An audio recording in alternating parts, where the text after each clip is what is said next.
Hi friends, ఈరోజు మనం mutton curry ఎలా ప్రిపేర్ చేయాలో చూద్దాం. 1/2 కేజీ మటన్ తీసుకొని నేను కడిగి పెట్టుకున్నాను. సో ఇందులోకి ఉల్లిపాయలు, పచ్చిమిర్చి, టమోటా, కరివేపాకు తీసి పెట్టుకోవాలి. మనం ఉల్లిపాయలు, టమోటాలు ఎక్కువ వేస్తే స్వీట్నెస్ అనేది వస్తుందండి మటన్కి. సో నాన్ వెజ్ అన్నాక స్పైసీగా ఉంటేనే బాగుంటుంది. సో అవి కొద్దిగా తక్కువ వేసుకుంటే మంచిది. ఇది నేను మసాలా ప్రిపేర్ చేశాను. ఇది నేను ఇంతకుముందు చికెన్ కర్రీ బ్లాగ్లో నేను చూపించాను. నేను నాన్ వెజ్ కర్రీస్కి అదే మసాలాని యూస్ చేస్తాను. సో అదే నేను ఆడిచ్చి పెట్టుకున్నాను. సో ఇప్పుడు మన స్టవ్ మీద కుక్కర్ పెట్టుకొని దాంట్లో కొద్దిగా ఆయిల్ వేసుకొని మనం కట్ చేసి పెట్టుకున్న ఆనియన్స్ అవన్నీ వేసి వేపుకోవాలి.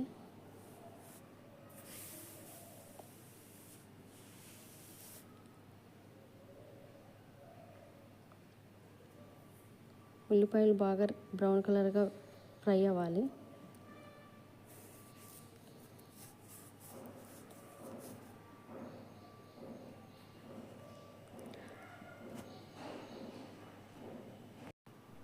సో ఉల్లిపాయలు బాగా ఫ్రై అయిన తర్వాత మనం పసుపు వేసుకోవాలి. పసుపు కూడా వేగిన తర్వాత మటన్ పీసెస్ వేసుకోవాలి. సో ఇవి బాగా పచ్చివాసన పోయేలాగా ఎంచుకోవాలి. సో ఇందులోనే మనము కొద్దిగా సాల్ట్ యాడ్ చేసుకోవాలి.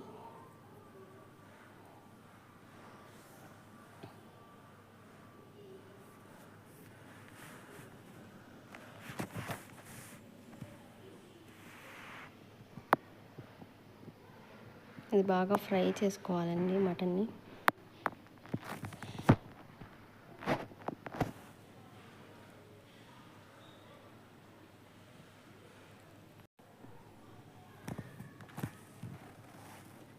సో ఇలా ఫ్రై అయిన తర్వాత ఇందులో మనము టమాటా పీసెస్ వేసుకోవాలి. టమాటా అంతా బాగా మగ్గిపోవాలండి, ఫ్రై చేసుకోవాలి బాగా. సో అవన్నీ మగ్గిపోయిన తర్వాత మనం ప్రిపేర్ చేసి పెట్టుకున్న మసాలా పేస్ట్ని వేసుకోవాలి.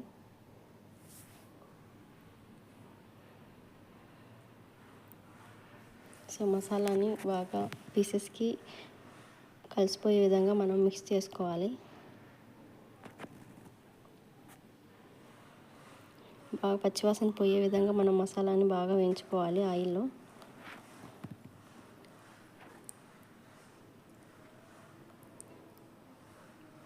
మసాలా వేగిన తర్వాత కొద్దిగా వాటర్ వేసుకొని, కొద్దిగానే వేసుకోవాలండి, మళ్ళీ ఎక్కువ వేసేస్తే పులుసు చాలా కర్రీ అనేది చాలా వాటరీ లాగా అయిపోతుంది. కొద్దిగానే వేసుకోవాలి. సో కుక్కర్ పెట్టేసి మనము ఒక 5 విజిల్స్ వచ్చే విధంగా చేసుకుంటే మటన్ కర్రీ రెడీ అయిపోయింది. ఎందుకంటే మటన్కి నార్మల్గా మనం చేయాలంటే అది చాలా టైం పడుతుందండి. కుక్కర్లో వేసినప్పుడు అది చాలా బాగా ఉడుకుతుంది. సో కుక్కర్ని బట్టి మనం విజిల్స్ అనేది చూసుకోవాలి. మటన్ కర్రీ అయితే రెడీ. నచ్చితే మీరు కూడా ట్రై చేయండి. Thank you for watching my videos.